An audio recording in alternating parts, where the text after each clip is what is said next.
क्या हाल है दोस्तों। आज सभी का स्वागत है आपका एमएलटी क्लासेस में भाई सुमन कुमार। ठीक है, ये इंस्टाग्राम चैनल है @study_MLT255।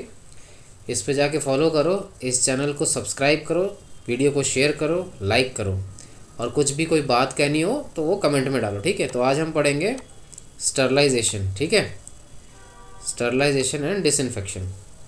तो चलो चालू करते हैं माता रानी का नाम लेके। जय माता दी। तो डेफिनेशन क्या कहता है इसमें, पहले हम बेसिकली डेफिनेशन को देखेंगे कि स्टरलाइजेशन का मतलब क्या होता है।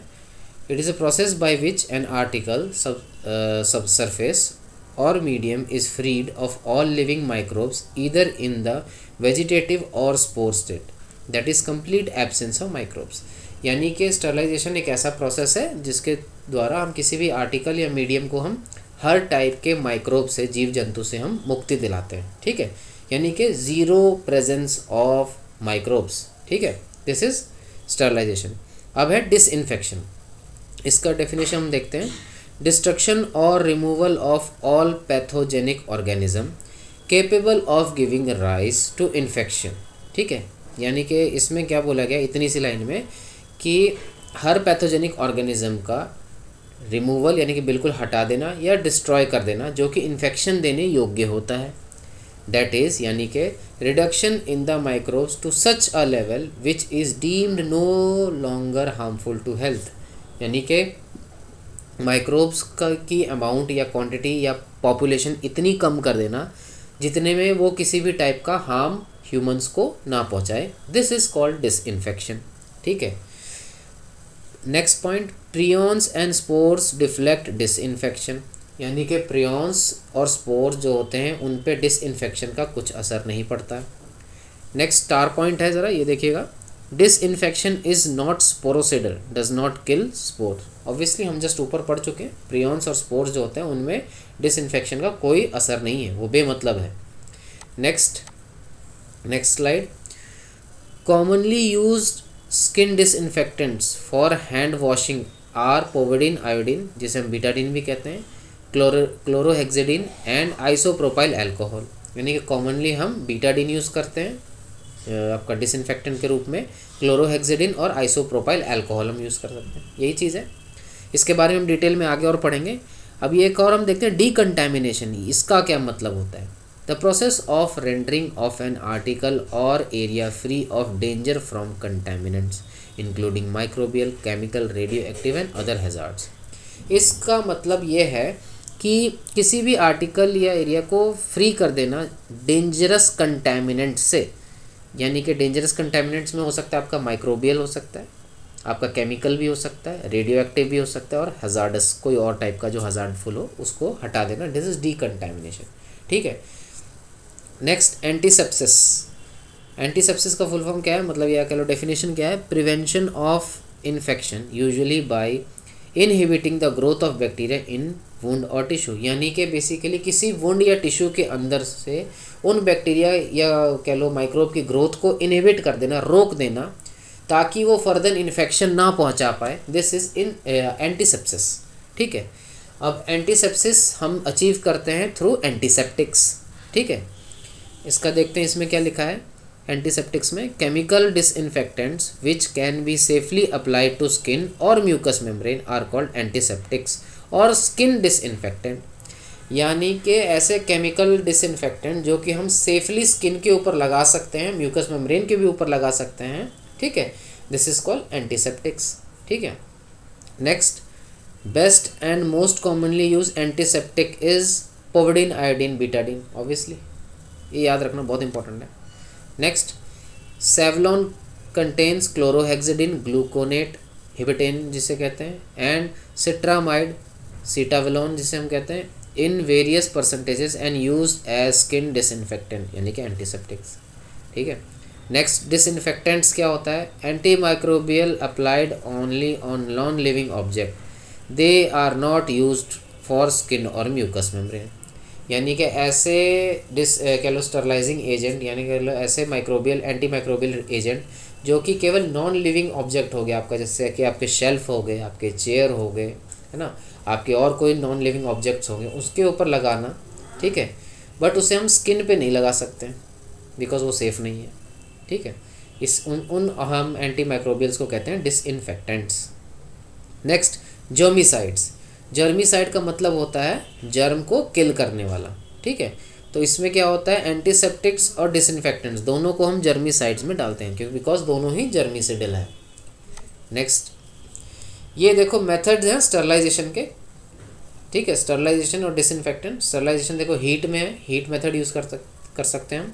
हीट याद रहे, ड्राई हीट मॉइस्ट हीट दोनों होता है, हम इसमें आगे पढ़ेंगे। आयनाइजिंग रेडिएशन है, फिल्ट्रेशन है, ठीक है। फिर आपका डिसइंफेक्टेंट्स देखो, डिसइंफेक्शन कैसे कैसे करते हैं, वो भी हीट से भी हो सकता है, ठीक है। Heat is the primary thing, ठीक है, ये याद रखना। सबसे बेसिक स्टरलाइजिंग एजेंट हमारा हीट ही होता है, ठीक है। एक मैं बात बता दूं, एक नेचुरल इन्वायरमेंट में भी, आउटसाइड आवर हॉस्पिटल की बात मैं कर रहा हूँ, आपका सनलाइट सबसे बढ़िया स्टरलाइजिंग एजेंट होता है थ्रू हीट मीडियम, ठीक है। सन में क्या होता है, आपके यूवी रेज होते हैं जो कि काफ़ी हार्मफुल जो बैक्टीरियाज होते हैं उनकी किलिंग वैसे ही कर देते हैं, ठीक है। तो खैर एक ये बेसिक सी बात बता रहा हूँ, आउट ऑफ द सिलेबस बात है वैसे। तो शुरू करते हैं हम अपना हीट स्टरलाइजेशन, ठीक है। हीट, तो पहला पॉइंट है, heat is the most reliable method of sterilization and should be the most of choice unless contraindicated. Obviously heat जो है मोस्ट रिलायबल मेथड है स्टरलाइजेशन का, और अगर कोई इसमें कॉन्ट्राडिक्शन नहीं होती है, यानी कि कोई अगर इसमें पंगा नहीं होता है, तो यही हमारे लिए सबसे सूटेबल भी है।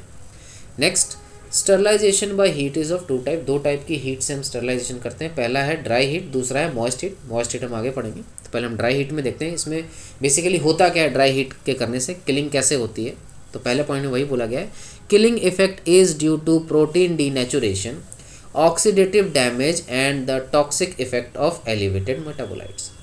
यानी कि अगर आप ड्राई हीट देते हैं किसी भी माइक्रोब को, तो उसके अंदर क्या होता है, माइक्रोब के अंदर जितने भी प्रोटीन होते हैं वो डीनेचर्ड हो जाते हैं, और जो ऑक्सीडेटिव डैमेज होता है उससे क्या होता है, टॉक्सिक जो एलिमेंट्स हैं मेटाबोलाइट्स से वो एलिवेट हो जाते हैं।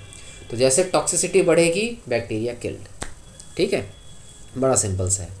मेथड्स यूज़ आर, यानी कि आप कौन कौन सा मेथड यूज़ करते हैं हम ड्राई हीट में, फ्लेमिंग। ऑब्वियसली जो वायर लूप होता है आपका, जो फोर्सेप होते हैं, जो स्पैचुलास होते हैं, उसको हम ड्राई हीट फ्लेमिंग करते हैं ना, बंसन बर्नर के ऊपर लगा लगा के, वही चीज़ बोली हुई है इसमें। इंसनरेशन, ऑब्वियसली इंसनरेशन जिसे हम हिंदी में भस्म केंद्र बोलते हैं ना, भस्म केंद्र के अंदर होता है सारा खेल। इंसनरेटर का टेम्परेचर होता है 800 से लेके 1500 डिग्री तक, कई कई जगह 1800 डिग्री तक भी यूज़ होता है, ठीक है। इसके बाद इसकी राख हो जाती है और राख को डंप कर देते हैं। खैर इसमें लिखा क्या है, it is used for contaminated clothes, obviously animal कारकास and pathological materials. Obviously जो कंटेमिनेटेड क्लोथ हो गए, एनिमल कारकासेस हो गए, ठीक है, उसको हम इंसनेट करते हैं ड्राई हीट से, ठीक है। नेक्स्ट, हॉट एयर ओवन, इसमें भी एक और मेथड है। It is use for glassware, all glass syringes, swabs, liquid paraffin, dusting powder, forceps, scissor, scalpels, fat and grease. Fat में याद रखना ऑयल भी होता है, ठीक है। ये नीचे वेरियस दिया हुआ है हॉट एयर ओवन का टेम्परेचर और उसका टाइमिंग्स का क्या फार्मूला है। वैसे 160 डिग्री 45 मिनट तक हम यूज़ करते हैं, लेकिन जैसे जैसे आप टेम्परेचर बढ़ाओगे, ठीक है, वैसे वैसे मिनट्स घटते रहेंगे, ठीक है। नेक्स्ट अब हम आ जाते हैं मॉइस्ट हीट के ऊपर। अब इसमें किलिंग कैसे हो रही है, killing effect is due to the denaturation and coagulation of protein. यानी कि इसमें क्या बोला गया है कि बैक्टीरिया को अब जैसे मॉइस्ट हीट में डाल दोगे, बेसिकली ऑटोक्लेव होता है सबसे बढ़िया, या बॉइलिंग वाटर कह लो, अगर उसमें आप डाल दोगे तो बैक्टीरिया के अंदर क्या होगा, प्रोटीन डीनेचुरेशन होके कोएगुलेट हो जाएगा, ठीक है, कोएगुलेशन हो जाएगी। मैं आपको एक बहुत बढ़िया एग्जांपल देता हूँ इसका। जैसे आप एक अंडा लेते हो मुर्गी का और आप उसको बॉइलिंग वाटर में डाल देते हो, और जैसे आप 10-15 मिनट बाद हटाते हो, तो आप उसका शेल हटाते हो तो देखते हो ना कि उसका एल्ब्यूमिन जो पार्ट है बाहर का वो कोएगुलेट हो जाता है, और फिर आप उसको निकाल के खा जाते हो। और वही जब उस अंडे को जब आपको आमलेट बनाना होता है, तब आप उसको गर्म तवे पे, ड्राई हीट बेसिकली, उस पर तोड़ के डालते हो और उसका प्रोटीन डीनेचर हो जाता है। तो बहुत कुछ फंडा वैसा ही है, ठीक है, बड़ा देसी लैंग्वेज में मैंने आपको बताया। नेक्स्ट मेथड देखते हैं कौन कौन से यूज़ होता है आपके मॉइस्ट हीट में। पहला है टेम्परेचर बिलो 100 डिग्री, इसमें वेरियस मेथड है, जैसे पैस्चराइजेशन, ठीक है। अब इसमें क्या होता है, पैस्चराइजेशन मिल्क में यूज़ किया जाता है पैथोजेंस को किल करने के लिए। It kills nearly 90% of bacteria in the milk. Milk में 90% बैक्टीरिया मार दिए जाते हैं पैस्चराइजेशन से, including more heat resistant tuberculosis bacilli and Q fever. यानी कि टीबी के बैक्टीरिया और क्वेरी फीवर का भी बैक्टीरिया पैस्चराइजेशन के थ्रू किल कर दिया जाता है, ठीक है। बस एक बैक्टीरिया है बुर्नेटी, हाँ बुर्नेटी, क्वेक्सिला बुर्नेटी ऐसा नाम है उसका, वो किल नहीं होता है बस। ठीक है, पास्चराइजेशन की यही एक ड्रॉबैक है। खैर मैं बात बता रहा था क्यू फीवर, ज़रा मैं ना क्यू फीवर के ऊपर प्रकाश डालता हूँ। क्यू फीवर बेसिकली चीज़ क्या है ना कि ये एक ऐसा फीवर है जो यूरोप और लंदन में बहुत बुरी तरीके से फैला हुआ था, लेकिन इसका कारण पता नहीं चल रहा था मेडिकोज को। तो काफ़ी दिन तक इसके बारे में क्वेरी होती रही, लेकिन जब इसका रीज़न पता चला तब इसको नाम दे दिया क्यू फीवर ही दे दो, यानी कि क्वेरी फीवर, क्योंकि काफ़ी टाइम तक इसके बारे में क्वेरीज ही चलती रही थी। Next, thermoduric bacteria and spores are not kill. Obviously spores भी इसमें किल नहीं होते हैं। ठीक है, थर्मोड्यूरिक मतलब जो कि थर्मल पावर को एब्जॉर्ब कर लेते हैं, यानी कि गर्मी से उन्हें ज़्यादा फर्क नहीं पड़ता। ठीक है, हीट रेजिस्टेंट बैक्टीरिया बेसिकली, उनको भी किल नहीं कर पाता। नेक्स्ट पॉइंट में क्या क्या है, there are following method of pasteurization. Pasteurization के भी दो मेथड है, होल्डर्स मेथड पहले हम यही पढ़ते हैं, जिसे हम वैट मेथड भी कहते हैं। इसमें क्या होता है, जो दूध होता है उसको 60 से लेके 66 डिग्री 66 डिग्री पे आधे घंटे तक रखते हैं और फिर तुरंत उसको 5 डिग्री पे ले आ जाते हैं। ठीक है, मतलब दूध है उसको 60 से लेके 65 या 66 डिग्री तक हम बॉईल करते हैं आधे घंटे तक, 30 मिनट्स तक, और फिर जैसे 30 मिनट्स हुए इंस्टेंटली जो टेम्परेचर होते हैं 5 डिग्री पे ले आ जाते हैं। दिस इज होल्डर्स मेथड यानी कि vat method. Next method is high temperature short time method. अब इसमें इसको हम फ्लैश मेथड भी कहते हैं। इसमें क्या होता है, जो मिल्क होता है उसको 72 डिग्री यानी कि 72 डिग्री इस पर बॉयल करते हैं 15 सेकेंड्स के लिए, और उसके जैसे ही 15 सेकेंड होता है फिर तुरंत ही जो टेम्परेचर होता है वो 72 से 4 डिग्री पे ले आ जाता है।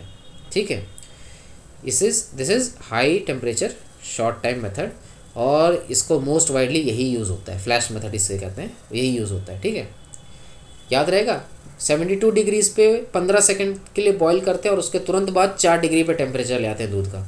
ठीक है, और इसे फ्लैश मेथड कहते हैं। ठीक है, next ultra high temperature method. अब इसमें क्या होता है, milk is rapidly heated in 2 stages to 125 for few second stage being under pressure, then it is then rapidly cooled. यानी कि अल्ट्रा हाई टेम्परेचर मेथड में क्या होता है, 2 स्टेजेस में इसको मिल्क को यानी कि बॉईल किया जाता है। पहला स्टेज में क्या होता है, 125 डिग्री पे कुछ सेकंड के लिए, कुछ सेकंड मतलब 5 सेकंड भी हो सकता है, 3 सेकंड भी हो सकता है, उस पर बॉईल कर देते हैं। और फिर सेकंड आपका जो स्टेज होगा उसमें यही चीज़ 125 डिग्री कुछ सेकंड के लिए प्रेशर में क्रिएट किया जाता है, प्रेशर में बॉईल किया जाता है। और फिर जैसे ये प्रेशर वाला सेकंड स्टेज पूरा कर हो जाता है, इसके बाद मिल्क को रैपिडली कूल कर दिया जाता है, यानी कि तुरंत ही ठंडा कर दिया जाता है। ठीक है, अब इसके बारे में पढ़ते हैं क्या इंपॉर्टेंट है। हीट रेजिस्टेंट बैक्टीरिया लाइक कॉक्सियला बुर्नेटी, जिसके बारे में मैं आपको पिछले स्लाइड में बता रहा था, are not killed by holders method vat method but are killed by flash method and ultra high temperature method. इस पॉइंट से हमें क्या पता लगता है, बहुत इंपॉर्टेंट पॉइंट है। इस पॉइंट से हमें ये पता चलता है कि जो आपका होल्डर्स मेथड है यानी कि वैट मेथड है, उससे सारे बैक्टीरिया किल हो जाते हैं एक्सेप्ट कॉक्सियला बुर्नेटी, बट बाई आपका फ्लैश मेथड और अल्ट्रा हाई टेम्परेचर मेथड से कॉक्सियला बुर्नेटी भी किल हो जाते हैं। इसीलिए सबसे ज़्यादा यूज मेथड है फ्लैश मेथड। ठीक है, तो याद रखना, ये कई बार पूछा जा सकता है कि विच मेथड इज़ बेस्ट, और या कह लो किस मेथड से आपका कॉक्सियला बुर्नेटी किल किया जाता है। ठीक है, फॉर पास्चराइजेशन। खैर नेक्स्ट अदर मेथड्स में हम देखेंगे क्या है इसमें। आपका जो ये चल रहा था मॉइस्ट हीट में, पहला तो पास्चराइजेशन हो गया। सेकंड मेथड है vaccine bath given for 1 hour at 60 degree is used for bacterial vaccine. Basically ये क्या बोल रहा है, जो वैक्सीनेशन बाथ मेथड होता है ना, ये बाथ मेथड कहते हैं या वैक्सीन बाथ कहते हैं। जैसे वैक्सीन बाथ होता क्या है, जिसमें हम वैक्सीन तैयार करते हैं ना, तो बेसिकली उसमें हमें एक तरीके से तैयारी करने के दौरान हमें स्टरलाइज करने के लिए आपका वैक्सीन को एक वैक्सीनेशन बाथ में गुजारना पड़ता है। ठीक है, तो उसी के बारे में दिया जा रहा है कि आखिर वैक्सीन बाथ में कैसे वैक्सीन को स्टरलाइज करते हैं। तो इसमें यही कहा गया है कि वैक्सीन बाथ में क्या होता है कि 60 डिग्री पे 1 घंटे तक आपके बैक्टीरियल वैक्सीन को स्टरलाइज किया जाता है। तो उसके दौरान काफ़ी सारे वेजिटेटिव और स्पोर फॉर्म किल हो जाते हैं। स्पोर तो नहीं होते हैं, खैर वेजिटेटिव फॉर्म ही किल होते हैं। Next, some media containing serum और egg fluid can be sterilize by heating at 80 to 85 degrees for 2 to 4 hours.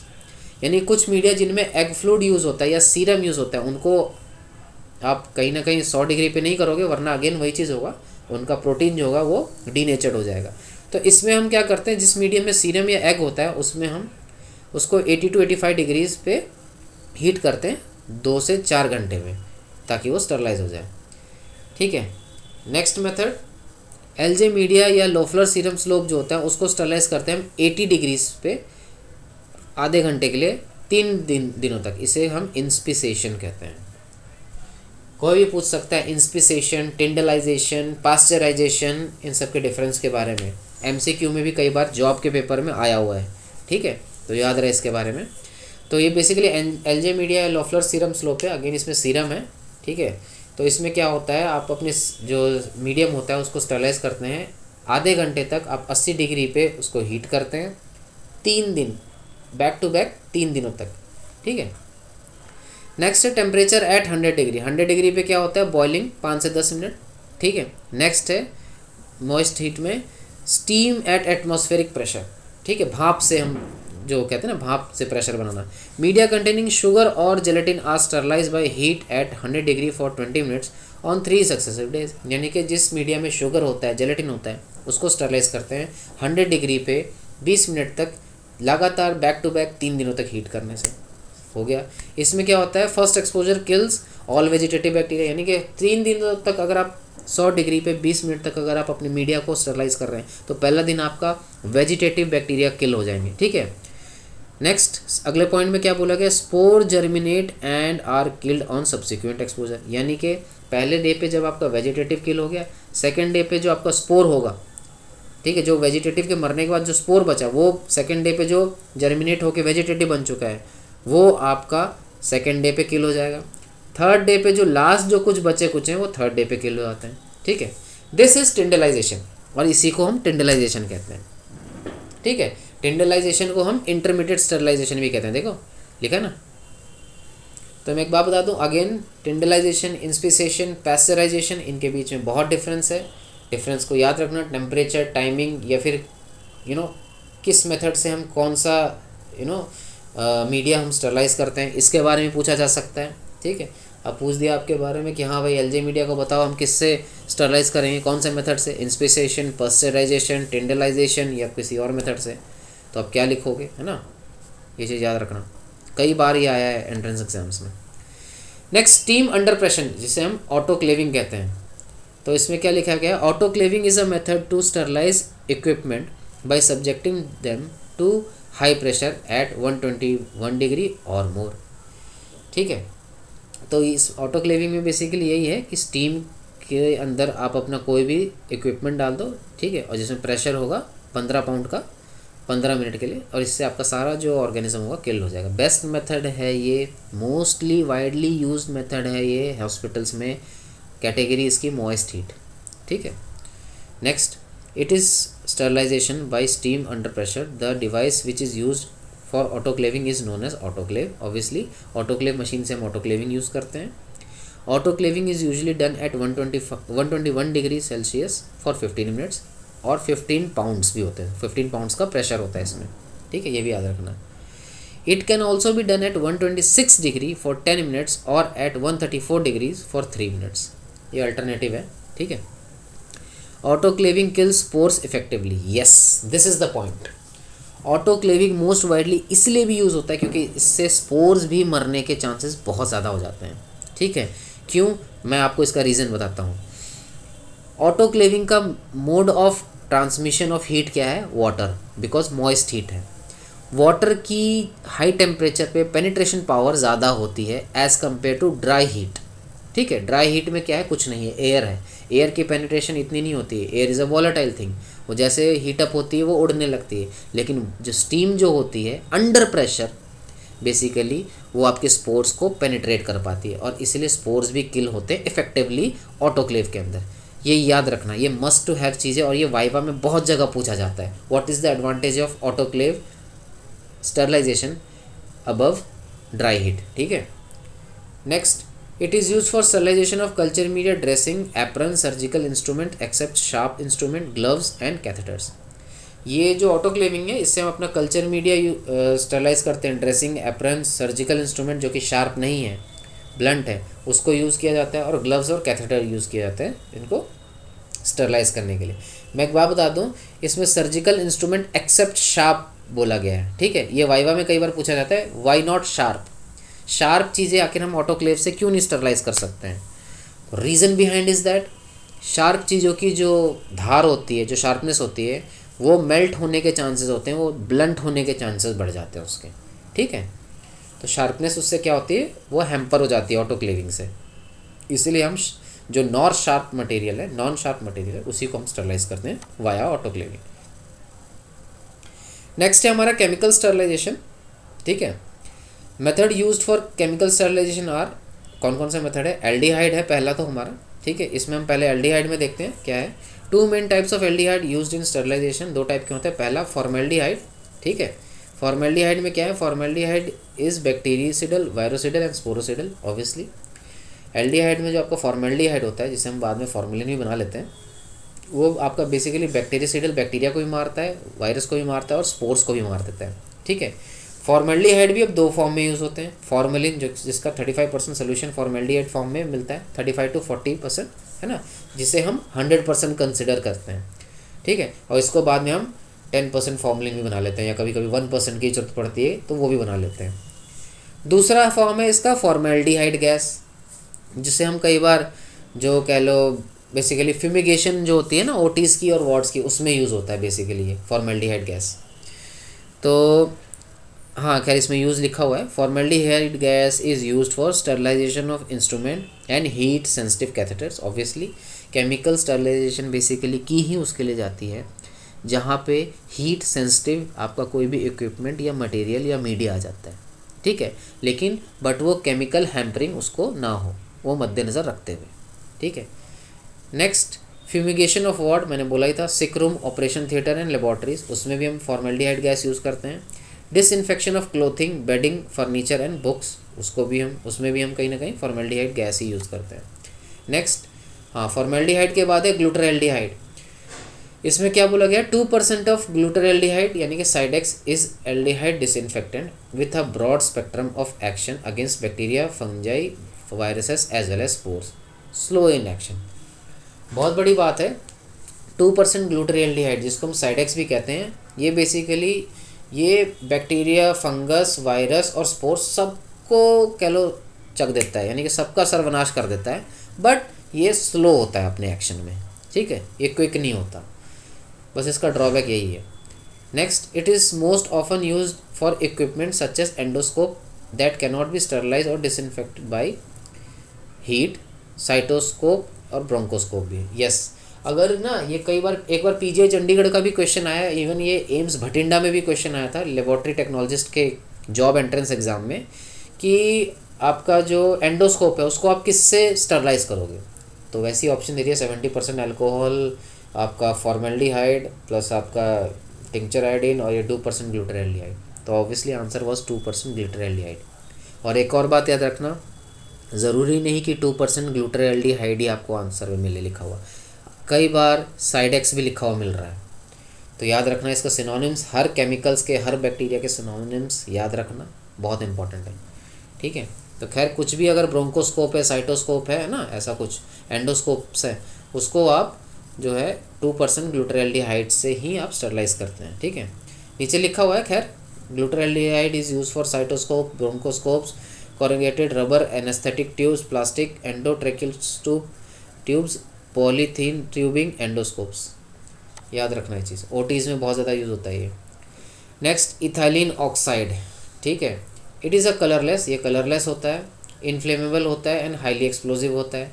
Ethylene oxide जो होता है it is use typically to sterilize moisture and heat sensitive instrument. यानी कि ethylene oxide होता है जो कि उन चीज़ों को स्टरलाइज करने में काम आता है जो कि मॉइस्चर और हीट से सेंसिटिव होते हैं, ठीक है, बहुत बड़ी बात है। खैर it is effective against all type of micro organism including spores, यानी स्पोर्स के साथ साथ ये सारे टाइप के माइक्रो ऑर्गेनिज्म को किल करता है।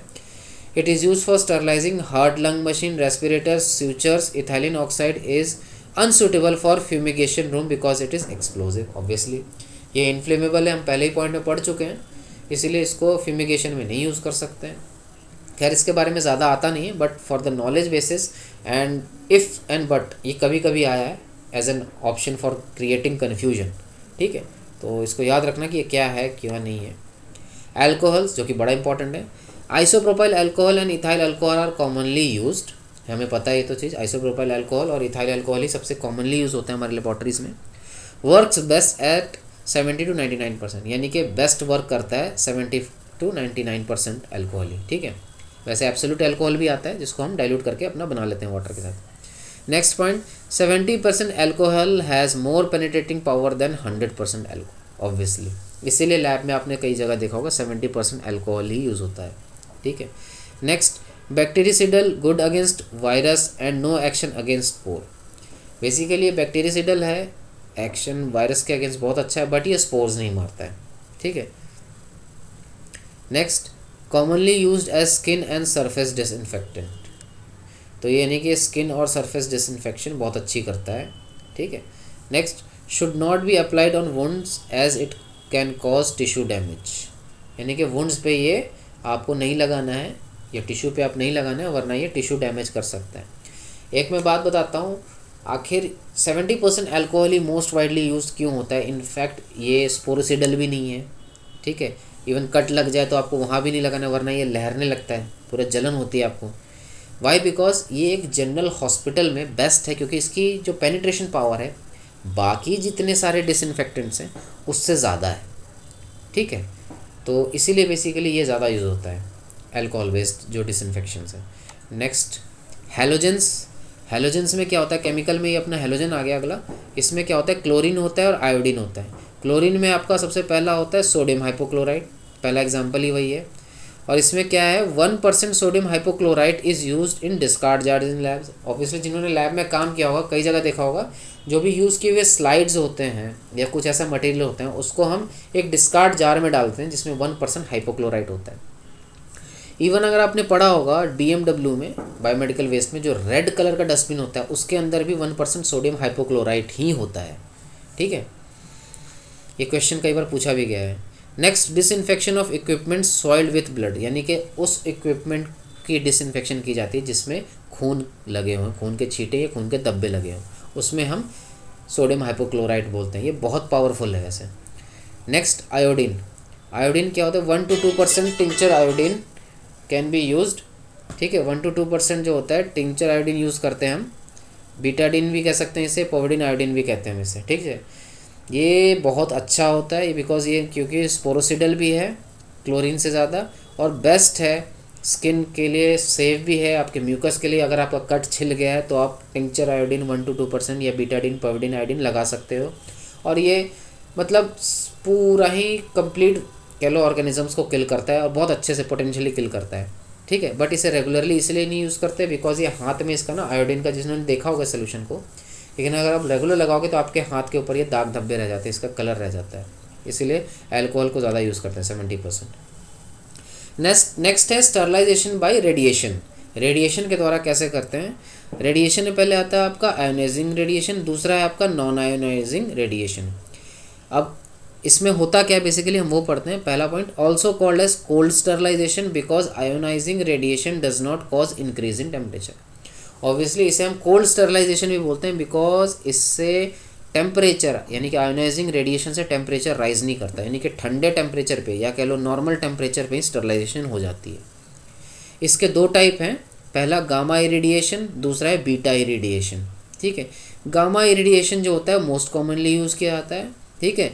इसमें क्या होता है, आपका जो हीट लेवल इंस्ट्रूमेंट है गामा इरेडिएशन में उसको स्टरलाइज किया जाता है, ठीक है। खैर बीटा इरेडिएशन के बारे में कुछ खास नहीं है, ठीक है, ये मोस्ट कॉमनली यूज़ भी नहीं होता। नेक्स्ट है आपका नॉन आयोनाइजिंग रेडिएशन। इसमें क्या होता है, आपका इंफ्रारेड यूज़ होता है और यूवी रेज होता है। इंफ्रारेड क्या किसके लिए यूज़ करते हैं, पैक्ड आइटम जैसे कि सिरिंज या कैथेटर होते हैं जो कि पैक्ड सील आइटम होते हैं, उनके लिए इंफ्रारेड मारो, सारा कुछ स्टरलाइज हो गया, पैकेट खोलने की भी ज़रूरत नहीं पड़ी, ठीक है।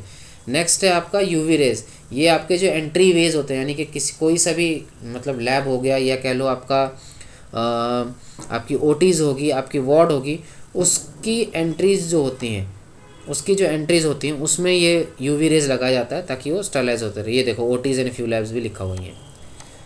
नेक्स्ट स्पोरिसिडल एजेंट्स हम देखते हैं, ठीक है। After prion the most resistant to disinfection, यानी कि प्रियॉन्स के बाद सबसे ज़्यादा जो डिसइंफेक्शन के लिए रेजिस्टेंट होते हैं वो होते हैं स्पोर्स होते हैं, सॉरी, हाँ। इसका सबसे पहला स्पोरिसिडल एजेंट कौन सा होता है? ग्लूटाराल्डिहाइड, फॉर्मेल्डिहाइड और हैलोजन।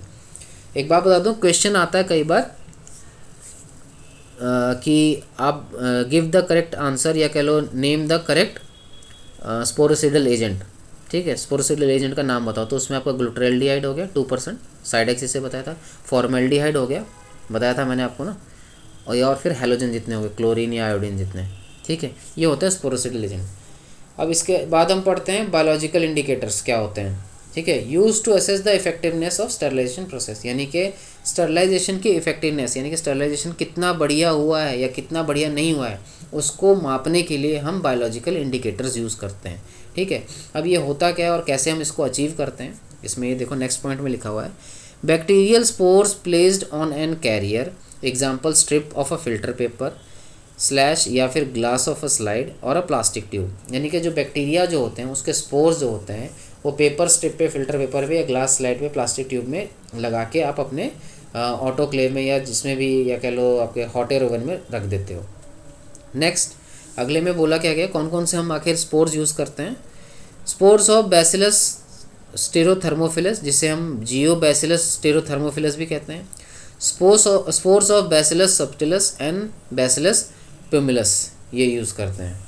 बहुत इंपॉर्टेंट चीज़ है, कई बार पूछा गया है, काफ़ी टाइम से पूछा जाता है। खैर नेक्स्ट स्लाइड में आप देख लो, प्रॉपर वो लिखा हुआ है टाइप ऑफ स्टरलाइजेशन, स्पोर्स उसके लिए कौन से यूज़ किए जाते हैं। जैसे आपका हो गया पहला पॉइंट है मॉइस्ट हीट, यानी कि ऑटोक्लेव में हम कौन सा स्पोर यूज़ कर सकते हैं as a biological indicator? Bacillus thermophilus, जिसे हम जियोस्टर्मोफिलस भी कहते हैं या जियोबैसिलस थर्मोफिलस भी कहते हैं, ठीक है।